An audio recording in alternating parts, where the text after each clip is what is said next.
We're super excited to have Alisha with us here today. This is one of a series of events we have going on in the English department on both campuses, online. In fact, next Friday, we've got Ruth Ware on campus at 10 a.m., on this campus at 10 a.m. in the Ogeechee Theater.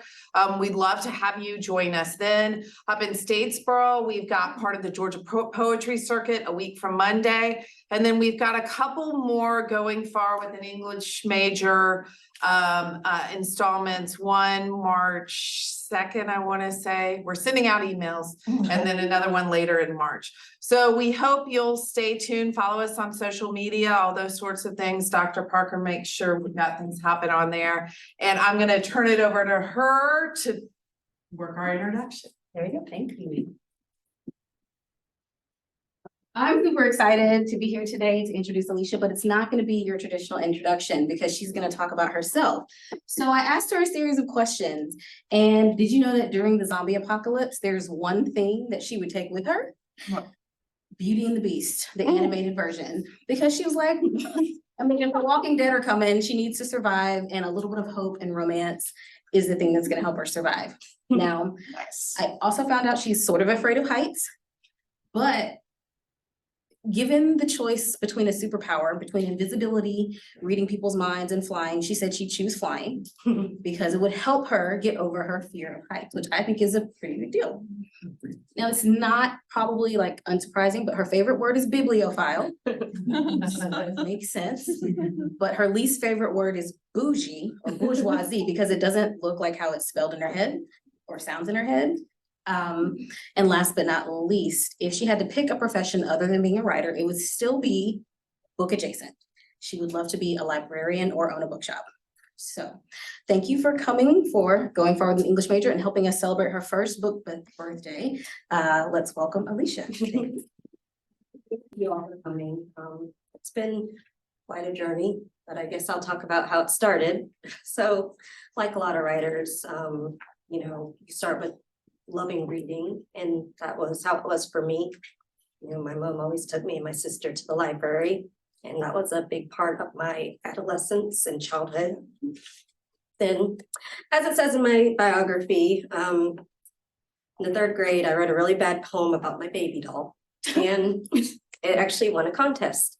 So it was, I guess, from that experience that I figured, I like being creative and I like writing, but it wasn't until the fourth grade when I discovered the possibility of writing stories. We would have journal prompts and I couldn't choose between two of them. So I ended up turning them to a short story. And that's how, my love of writing stories kind of got started. So throughout my adolescence, I would always be writing. My mom got me my first typewriter for Christmas when I was in the sixth grade. And I was always writing stories. But I always knew that when I got to high school, I wanted to do something English related, and coming to Armstrong and majoring in English definitely was a big part of helping me to develop the skills that I would need to become a successful writer. You read stuff as a kid, but then, you get introduced to the classics and you see how the craft of writing actually happens, I guess. You learn what works for you and what doesn't. And, you just get better at it as you progress. Everybody says when you start out it's never really great, but, the more you keep at it, the more that you will learn what works and what doesn't work for you, and you'll eventually improve. So college happened and I graduated with my degree in English. And then I took a break from academic related stuff. I got married and had my daughter, and it was in 2013 that I decided I wanted to go back to school. So I ended up getting my master's in English from Southern New Hampshire University, and I also got a creative writing degree. And then I took another break and I was like, still want to write. And I saw they had an online MFA program. So after I enrolled in that, and they had it was genre focused, so I knew that I wanted to write young adult fiction. That was something I always gravitated towards. I love those stories. I love just like, I guess, seeing how people in that age group overcome the obstacles that they face in addition to just dealing with adolescence and growing up. So I knew I wanted to write something in that genre. And I already had an idea for NerdCrush, but it wasn't until I got to the program that I really decided I wanted to get serious about completing this book. And my time in the program definitely helped me to do that. I will say, I can't describe the feeling I had when I wrote the last word of the draft, because I had my last line written already. I just had to figure out a way to fit it in there. And when I got to the end, it was just like writing the final sentence. And it was such a great feeling to have accomplished that. And then, I graduated the program. And one great thing I will say about that is that not only is it about learning the craft and writing, but they also teach you the business side of publishing, like if you want to do online or hybrid, or, if you want to do the traditional route. And a lot of the courses that I took really helped me to understand the business side of it, how to properly draft a query letter, how to submit to agents.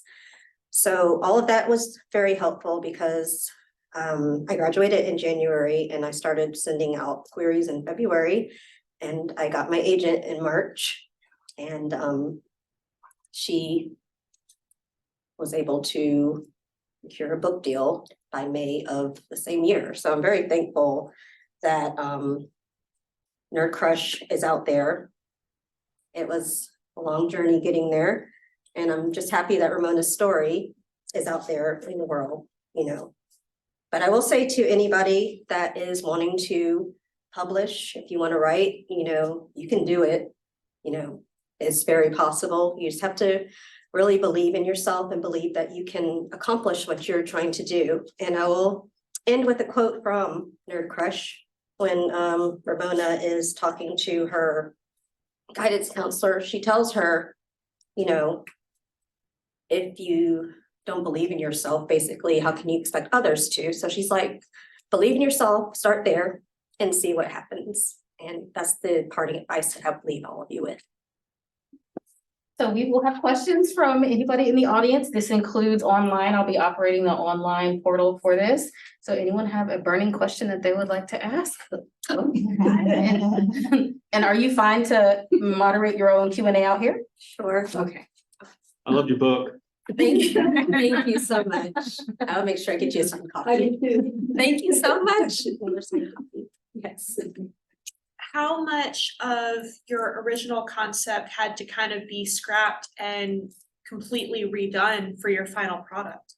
I will say the majority of the book actually is what I had. The main thing I had to do was I had to switch some stuff around because the pacing, some of the stuff needed to happen a little sooner. So I got to keep the majority of what I already had. It was just a matter of moving things around and, revising certain chapters to kind of like fit with the new notes that I was getting. But I really got to keep the story as it originally was for the draft. Thank you. Thank you. Yes. Do you think in the future you'll write a fantasy type book? I do have that planned, actually. Yes, I will. I can't say much about the concept, but I do love vampires. So I would love to do something with vampires. I have one question from online, if you don't mind that we alternate. So Gabriel Gonzalez wants to know what kept you motivated to keep on reading and writing, even though you could get discouraged? Yes, that's a really good one because there were a lot of times when I thought about, maybe I should consider doing something else, but I read something somewhere that says if it's something that you really can't stop thinking about, then that's something you need to do. You need to pursue it. So it's just a matter of taking breaks. Sometimes it's good to step away from it, come back to whatever project you're working on, come back with fresh eyes. And, that's what works for me, I'll be stuck with the plot and I won't know where it's going, and then I'll leave it alone for a while, and then all of a sudden it'll come to me. But reading also helps because, it's just good to remember why you enjoy reading. It's not always about learning something or doing it because you're a writer. It's just the enjoyment of reading. And, eventually that kind of carries over to, you wanting to write your own stories again because you're inspired by what you've read. So, yes. I just want to piggyback on that. Can you tell us about some of your favorite things to read? Or some of the things that inspire you when you're reading? I like to read a lot of young adult fiction. I just recently read Tracy Dion's sequel to Legend Born. I enjoyed that. I like that it's like, you know, a different look at the Arthurian legend. I also really like Rainbow Rowell's writing. Fangirl is one of my favorites. I like that she's obsessed with like these characters from a series and she writes fan fiction. That was kind of like, you know, it gave me the idea that it's okay to like stuff even if people don't really get the, I guess, obsession with it. Like my character likes to cosplay, so I really liked her character Kath as a model for that. But I also do like you know, classic literature. Wuthering Heights is my favorite book because I just think Emily Bronte is funny. I mean, maybe it's not intentional, but there's a lot of funny lines in that book.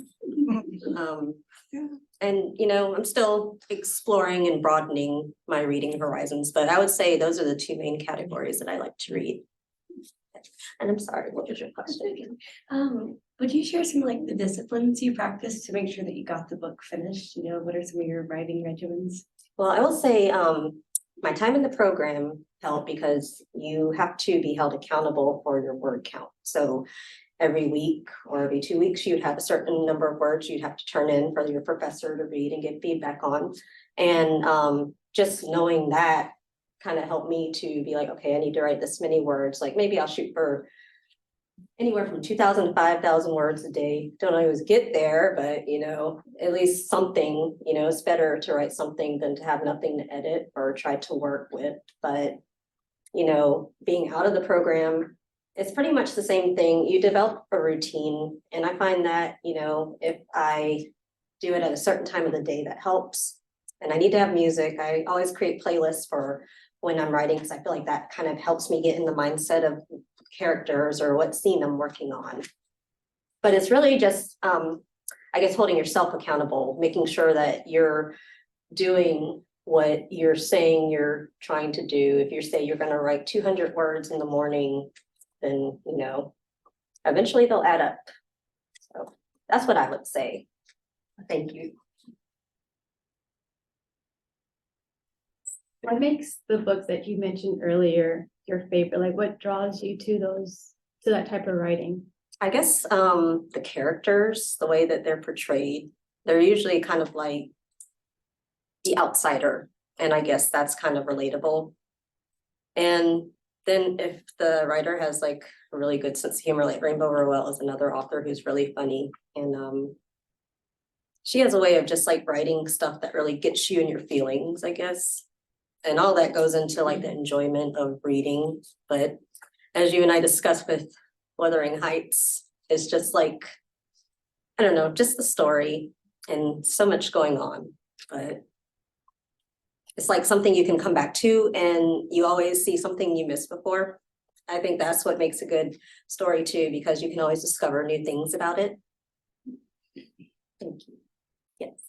So the business side of writing is very different from the artistic side. And I'm just wondering, I get that the program helped you because they had those classes, but what was your experience going from a very nurturing, supportive environment to your agent? And I find agents extremely intimidating, but maybe that's just my experience. But, you know, just how did you manage all of that transition? Well, I made a list of agents to query, and the agent that ended up representing me, she was just like really, it wasn't really an intimidating experience with her. She was very enthusiastic about the story, which is one thing that really made me want to work with her, because you want an agent that believes in your story and is going to go to bat for you when they're submitting it to editors. And, you know, it's been a very smooth experience really working with her. You know, she's very transparent about what to expect and timelines. And then, you know, when I got to meet with the editor who would be publishing NerdCrush, you know, it was great working with her because she is into anime and manga. She's very enthusiastic about cosplay. So it's like, you know, the story is so great. And, you know, her suggestions really well with how to bring the book together. It was just like really supportive, like everybody has been very helpful and just like, you know, good about answering questions if I have any, because you know, first time you don't really know what to expect. But it's been a very pleasant experience overall, I would say. So, thank you for your question. Oh. I was gonna say, I have a question sort of related to that. So like I listened to the audiobook of the book first and then I bought the book. And I was curious about the design. So if you've never seen the inside of the book, the cover is great, but also there are like little images above each chapter. And so I wanted to know, like, did you have any say in that? Like, how was the process? Like, do you have any control over creative design, I guess? Well, I got to meet with the editor about that, and you know, she told me if I want illustrations or artwork to let her know. So I did, because I thought that would be really cute. And then I was also able to be consulted, like I had consultation rights for the design. So I could see what they were doing, especially like with the cover as well, like the inside and the cover, you know, they would show me the process of where they were and the concept, and, you know, I could give them feedback. Like I remember I was like, you know, Ramona's favorite color is crimson. Can we make her dress red on the cover? So I got to definitely have input, but you know, you don't have the final say, but I think that what they did was, you know, very, very cute. Yeah. Absolutely. Thank you. Thank you. Yes. What was the most difficult thing that you found about writing your book? Oh, so many things. I would say one of the hardest things is getting over the idea of self-doubt, because it's very easy to be like, oh, this is too hard. I can't do this. You know, nobody's going to want to read this. I'm the only one that's interested in this story, but that's not necessarily true. So getting over self-doubt is one of the hardest things as a writer, because you're just kind of doing it by yourself and you're trying to give yourself pep talks to get the words written. But, you know, eventually, if you can conquer that, I think that, you know, you'll find that even if nobody reads it, you've written it for yourself. It's a story you want to read. I think one quote that's always resonated with me is like, write the story that you want to read. And, you know, if you write something that you really love and you put a lot into, other people will find it. And, you know, there's always a possibility that they'll like it too. Thank you. Yes. So how would you say the balance between personal experiences and the writing concept in your head, you know, to write the story that you want plays the majority of the role? Is it the concept is of like what you're coming up with, how the story wants to go, or is personal experiences play a lot of the roles that you want the book to portray?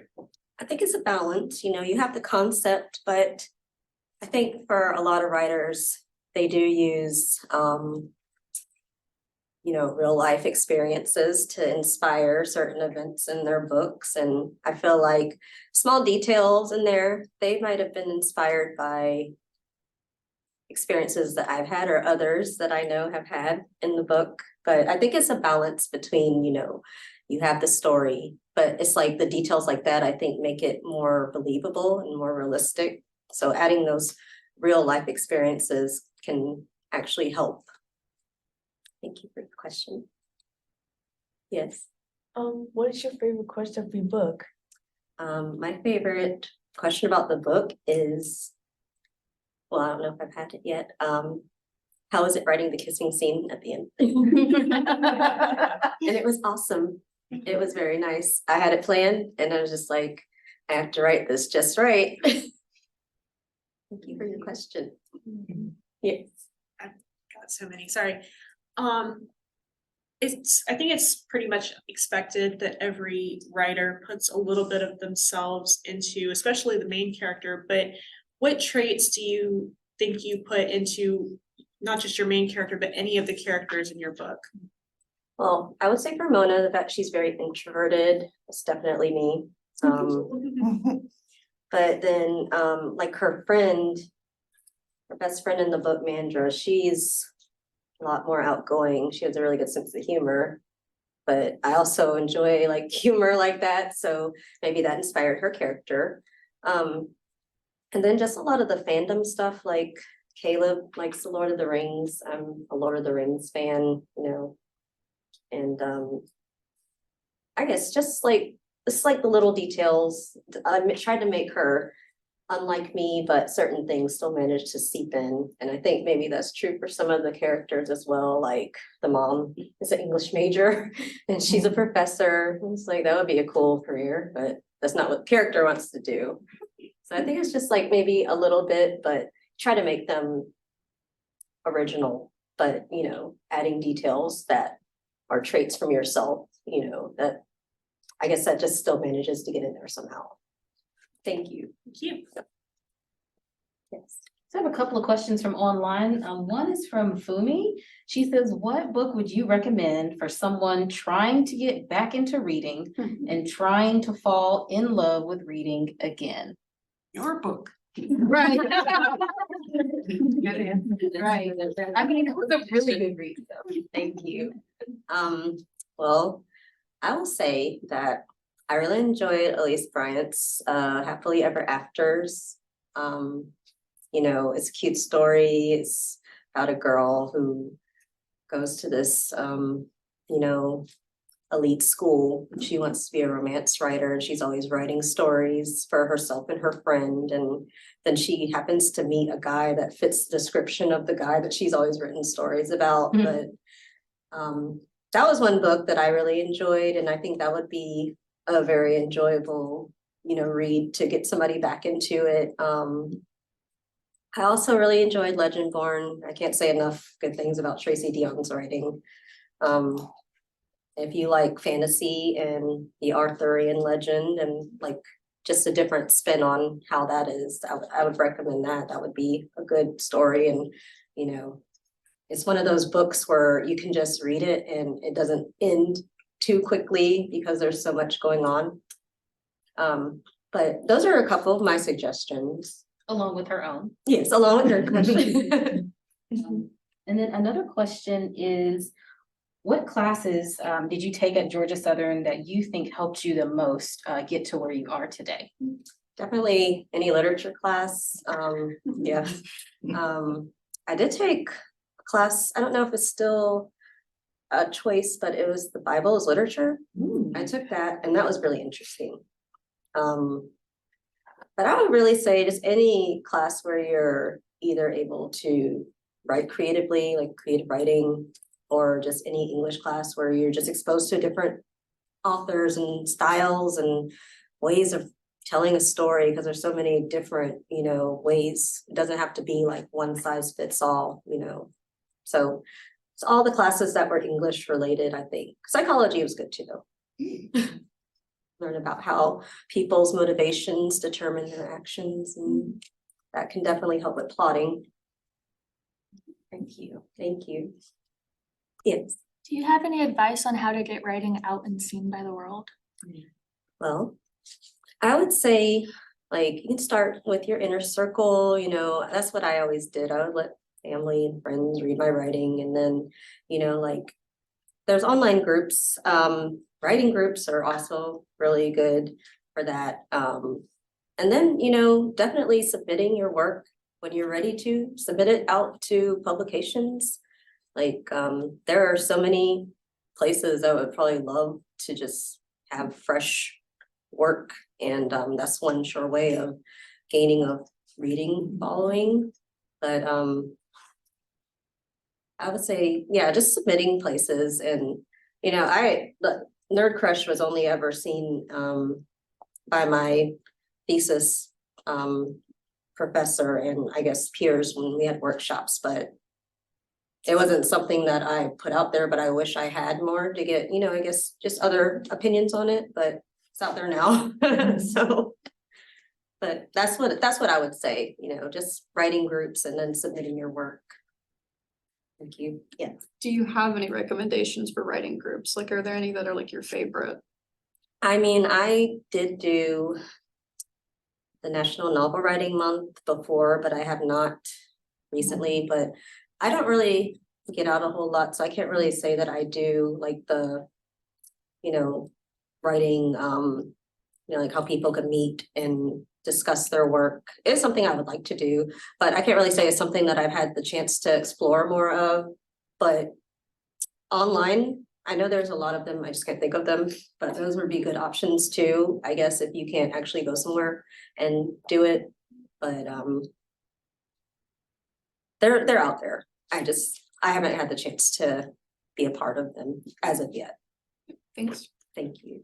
Yes. To follow her question, and you were submitting the theses and stuff like that, is there a way to keep your content from being plagiarized? Like, is that possible, or? I think it's understood, like in the program, like your work is protected, like somebody can't steal your ideas, because that would look really bad for the school, I guess. Okay. But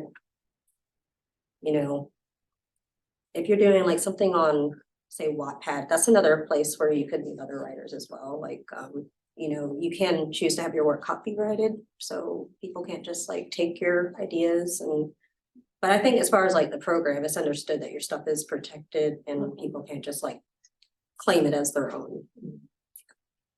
Did you? Yeah, it was a kind of a follow-up because now that you are out of the program and you said you finished a book earlier, a second book. So how did you do that? Do you have friends now that you know are good readers for you, or did you just do it completely on your own? Mainly on my own. I don't really have like writing group, but I will bounce ideas off my family and kind of be like, oh, what do you think of this? Or does this idea sound plausible? And can you help me research this place? Because I want to make sure it's accurate description. So it was mainly just, I had a timeline that I wanted to meet, and I just kind of made myself sit down and write the words every day until I got to the point where I can see the finish line. I'm almost there. Yeah, so thank you. It's really about like marching on, right? And just, Yeah, and it's like, it's such a, I guess, gratifying feeling when you have the story idea in your head and then you get to the part where it's coming together and you can kind of see the story taking shape as you imagined it. So, yes. I'd be interested to hear about your experience with publishing in general, because I hear it's so turbulent now. You have all these options and choices and pitfalls for everything. So, Okay, well, the program does offer you, information on how to either do traditional or self-publishing, or there's also the hybrid publishing where you can do both self and traditional. But I would say my experience was preparation helped a lot. They ask you to look at, certain agents, and you have to know that the agent represents the genre that you're writing in. Like if you're writing primarily young adult romance, you wouldn't submit to an agent that only deals with nonfiction. So knowing like who you're aiming your work towards is important. And then having a list to keep stuff in order, because you don't want to submit to the same agent twice if they've already given you a rejection. So just having a checklist, that's all stuff that I did. I made a list. I had ideas in mind of agents I wanted to submit to. And then once I got my agent, I met with her. You can meet with them and speak with them and just kind of like make sure that your goals align. And after that, it's really, if you're doing the traditional route, it's really not a whole lot that you do right up front. Your agent is the main one, submitting your work out to editors and publishers. And then it's after you've gotten the book deal that your work begins. You have to have your edits done by a deadline, because the publishing schedule, they have to stick to that pretty stringently. So you have to have your deadline, your edits done on time. You have to, respond to inquiries about stuff like, the cover design and, other things that have to do with promotion, marketing once it gets to that part. But overall, if you're doing traditional publishing, I think that you really can rely on a team to help with promoting your book and getting it ready for publication, whereas if you're doing self-publishing, there's a lot more that goes into it. I know that you have to, you know, do your editing or pay somebody, you have to design your own cover, you have to promote yourself, so. I mean, I'm not as familiar with that route, but I will say my experience with the traditional side has been, I know, like, I've read stories about other authors and their experiences have not been as nice or smooth as it could be. But I would say like overall, my experience with publishing has been very like just nice and stress-free for the most part. So you found an agent and then that agent took it to different publishing companies? Yeah, she submitted it to editors at publishing houses, and you know, if it's something that they're interested in, they'll usually ask to meet with you, and you know, you can talk about how you see your vision for the book and how they see their vision for the book, and it's like more of a collaboration. You're working with them and they're just helping you to make it as good of a story as they can. Thank you. Thank you. Question related to that, is there like a bidding, do you wanna go? It doesn't matter. Is it like a bidding process? So like your editor sends the book out and then to these publishing houses, do they bid on it? And like, if you wanna talk about the, like, how many people, I guess, rejected it, and how did the genre, cause it's romance plus YA, so how did all that factor into that?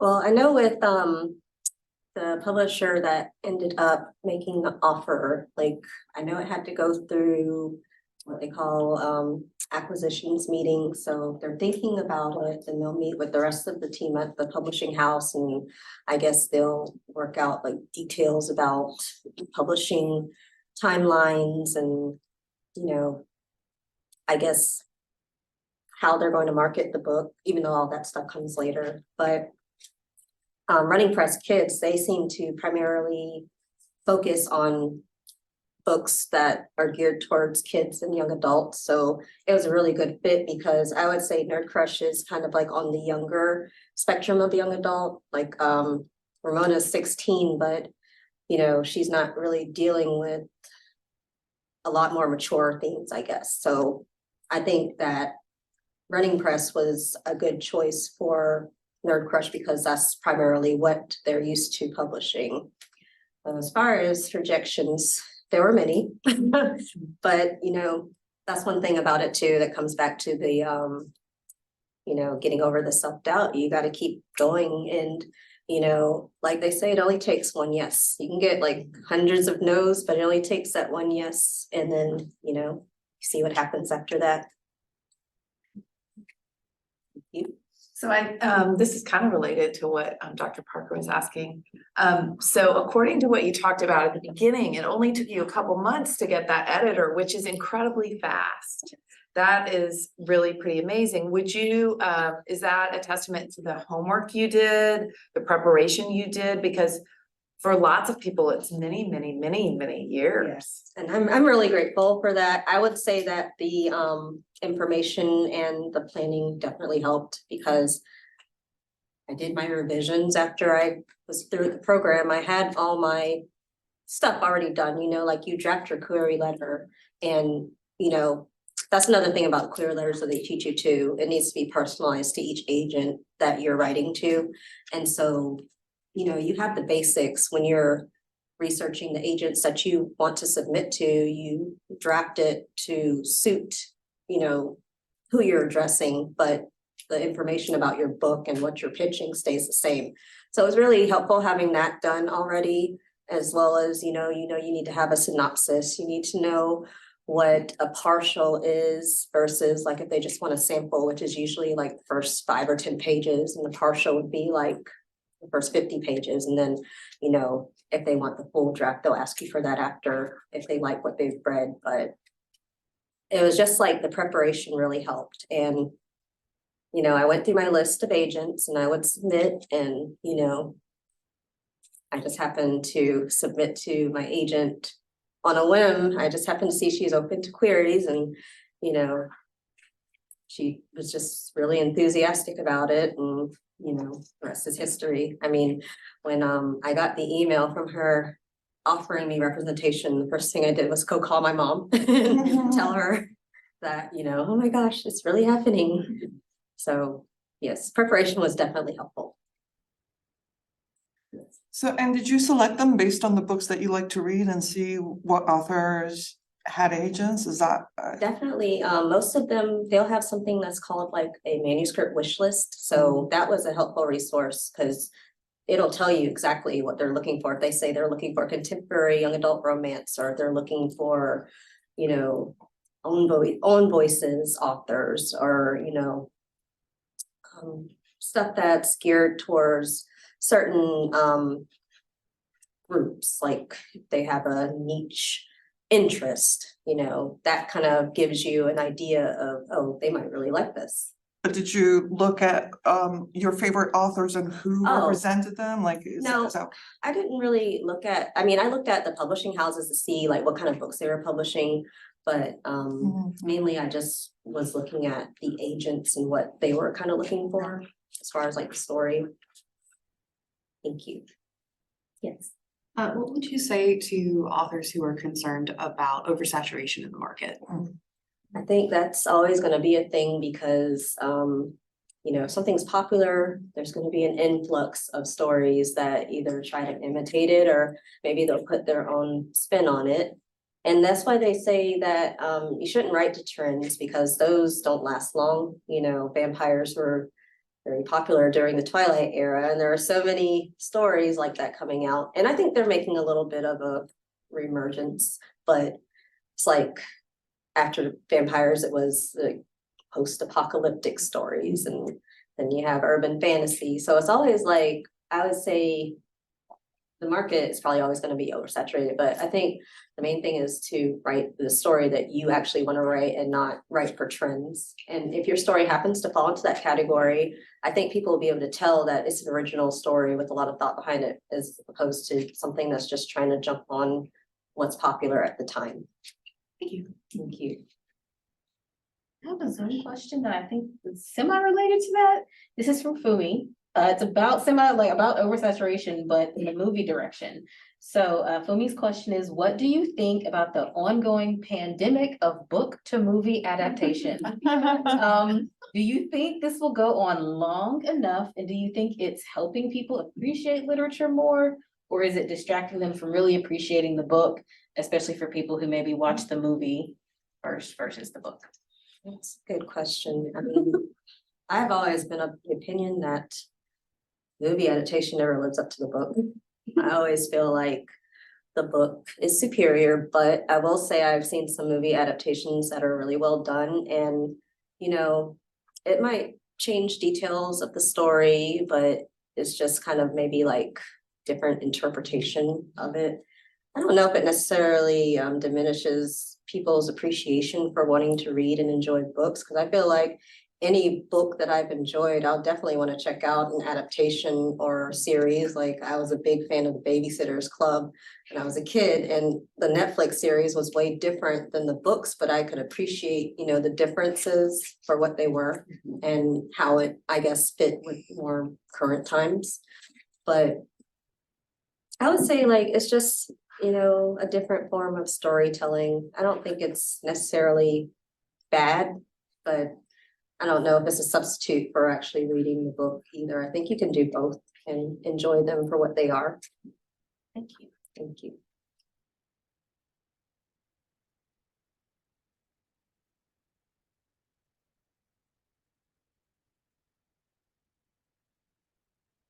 One last question, if I may. Yeah, we still have time, but you know, don't force it if you don't have anything. As your book was being sent out, were you still revising it, or did you just finally step away and decide to work on something else? I stopped revising when I was sending it out to agents, because, you know, like once you actually get to the process where you've gotten an editor, there's going to be lots of revisions. Like I got my first editor's note, and it's like, you know, you have in-depth revisions, which is a really good thing for the book, because, you know, somebody looking at it with a fresh pair of eyes, they might notice stuff that you wouldn't, like repetition of certain words or stuff that's not, like making sense or doesn't, fit with the timeline. Like I know her emails, I had to go back and tweak the dates a little bit. Cause I'm like, okay, this happens this many weeks later. I have to make sure the dates are lining up, but, at the time when I was sending it out, I was like, I'm done editing right now. And that came later with the editing portion when the book was actually getting ready for publication. So there will be editing regardless of whenever you decide to do it. But editing can only, I think, make your writing stronger and, better. Thank you. Thank you. Here's a Zoom question about edits from Zimra Walker. How long did your writing process take before edits? Okay, so started the program, I believe, in 2019. But a lot of it was courses where you learn about the different genres. So we didn't really get to working on the thesis until like the final 3 semesters. But you had to have a certain number of words written before you could take those classes. So it's like kind of pace yourself, make sure you're reaching your word goals. And all in all, I would say I started NerdCrush in 2019, and between like writing it for the thesis, I would say it took me about 2 years to write. And like I was telling you earlier, it's always like, you've done it once, you can do it again, but it's just kind of like you're starting over and you just have to kind of be like, okay, I can do this, even though it's really hard.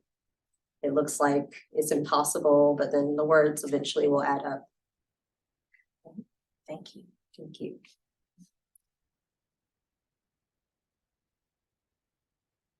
Here's another Zoom question. I do have a student who is in West Africa and wanted to know if your book is available for purchase there. I really do not know that for sure, but I will be happy to look into that and see. And I can do that too. I just it just popped through. So Fumi, I know she can hear. She said she's not sure, but we'll work it out. Yes, definitely. She was like, since you recommended it, I really want to read it. Oh, thank you. Congratulations, Mother. Thank you. Amazon will get it out there somehow, with drones or something. Yeah. Do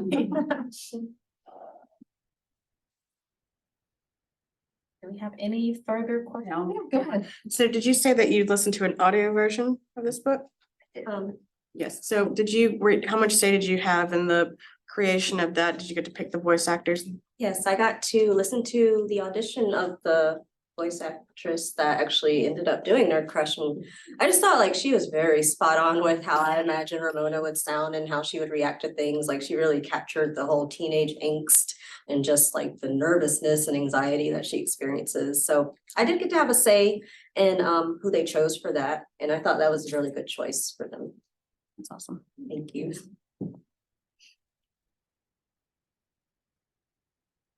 Yes.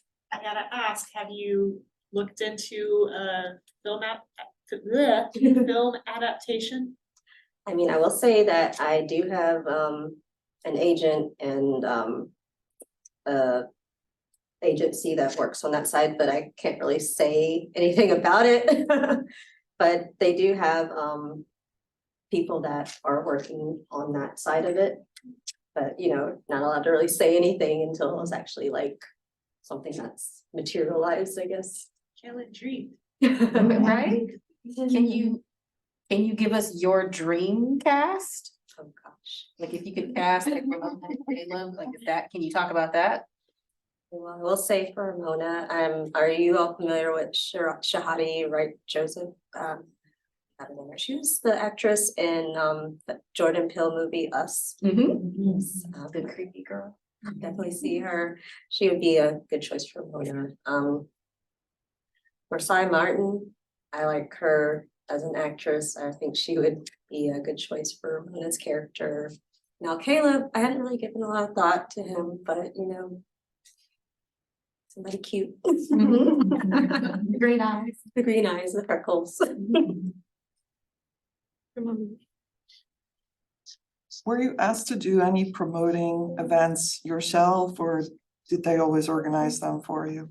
I mean, I did promote, mostly online social media posts, like I would post promotional photos. There's really cute, ones they did last February, because it was coming out around that time, and they had these photos of NerdCrush propped up against like hearts and hard candies and stuff, and, you know, you can share that to your social media, and also like just up until like promotion day, sharing quotes from the book, sharing personal stuff, like when I got my author copies, that was something I Yeah. shared on social media, and of course, like the book publication day. Actually, back in August, my friend Tess and my husband, my daughter Autumn, we were downtown, and we happened to go to East Shaver Booksellers, and my husband found a copy of my book on the shelf, and I got to sign it in the store and take a photo with it, which I was able to post to my social media. So stuff like that is really cool, but mainly, you know, the publisher, they do a lot of the heavy lifting when it comes to that. Like, I know they had like a Christmas newsletter where their Christmas featured in there, and I believe for Valentine's Day last year, I got to do like a little author's letter, you know, for NerdCrush, for like part of like a promotional thing they were doing for Nice. Valentine's Day. They're not always that supportive, that's why I was asking. Yeah, that's why I say the team that I was lucky to work with, like, it's been a very nice experience with them. Yes. It's kind of a two-parter. So was like your social media followers, was that a part, to play a part in like being chosen or having your book chosen? And if not, are you expected to like kind of drive that social media thing, get book talk and whatever else What going? I've understood, for fiction writers, having a social media presence isn't going to determine whether or not you get representation or a book deal. I think I've read that that's mainly for nonfiction writers. They're expected to have a following, but, you know, I don't think that you necessarily need that. It's good to, you know, share things, but I mean, some people, they might not really want to share like that. They might be really private. So it's, I guess, about finding a balance about what you're comfortable with sharing and what you feel is going to help to promote your book. But, you know, if you like doing book talk, I personally, am not good at technology and creating content like that. So it's not something that I do, but I know that it helps a lot of authors and helps their book get discovered. So I guess it's mainly about like what you feel would best suit your needs for promotion and just like getting your work in front of an audience. But like I say too, I feel like people will find your book regardless. You know, word of mouth is always great. And people might say, oh, I read this and you should check it out. Or it was really nice seeing somebody say like they just happened to come across my book in the library and they read it and they enjoyed it. So I have a kind of follow-up. Do you think it would have hurt your chances if you wanted to be published anonymously or under a, you know, pen name? not necessarily. I know a lot of authors have pen names, and, you know, I guess it's just a matter of how much of your personal identity versus your online persona you want to kind of keep separate. I think for myself, I'm pretty much the same as like I am in person when I'm online, so I don't really see a need to separate the two, but I know some people do that, and that works for them because they want to keep certain aspects of their life, you know, to themselves. But I don't think that would necessarily hurt your chances of being published if you decide to use a pen name or publish anonymously. But like if your story is really good, you want people to know you wrote it. But you might not want your kids to read it. That's true.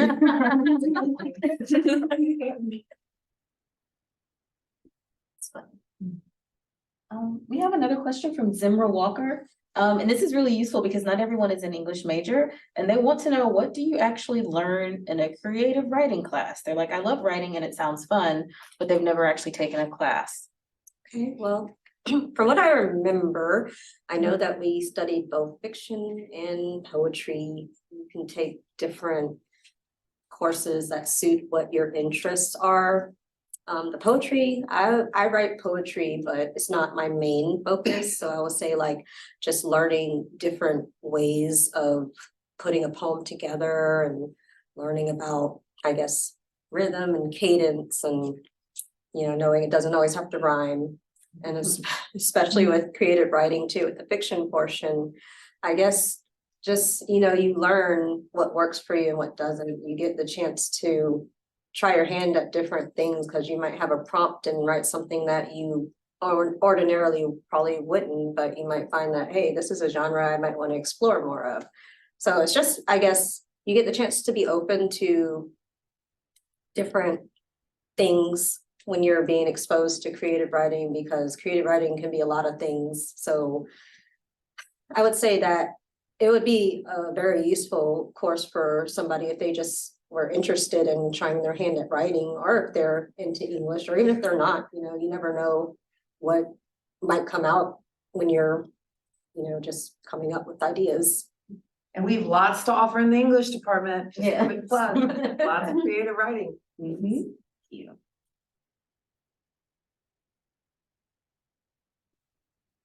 Got about 5 minutes left. Anybody have a burning question for Alisha?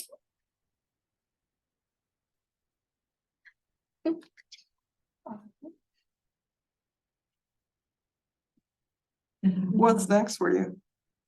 What's next? Oh, so I have completed my second book, and it's currently with my agent. So we'll see what happens with that. And I had started work on my third book, but like I say, like sometimes you need to take a break, get a little burnout. So I'm gonna take a break, let the idea kind of settle to get exactly my idea about, you know, where I want the story to go, how I want it to play out. In the meantime, I'm gonna be working on reading more and just, you know, replenishing my creative well. That's right. Yeah. So that's currently the plan. And is your next book in the same genre, or is it? Okay. See, I have a thing where it's like I mentioned characters in this book, they get their own story next. So Oh, nice. yeah. It's kind of like creating a little multiverse. Right. Can you tell us what character the next book is about? Okay, well, there's a section in there where Ramona's talking about, you know, the other Black kids that go to her school, how there's not that many of them, but she does mention one named Brew who dresses in black and is a playwright. She's in theater. So her story is featured next. That's what I wrote the next story about. I mainly wanted to show that there's more than one way to be a certain way. There's more than one way to be Black, and showing these characters and the differences and just like their interests, how it's not all the same. That's the main thing I wanted to represent with like the books that I'm writing.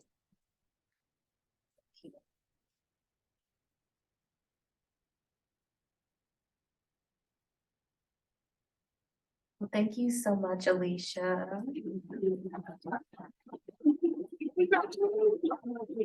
Excellent. Thank you. So Thank you feel all. free to celebrate. Happy first book birthday. Thank you so much to everybody on Zoom, and we'll see you at our next event.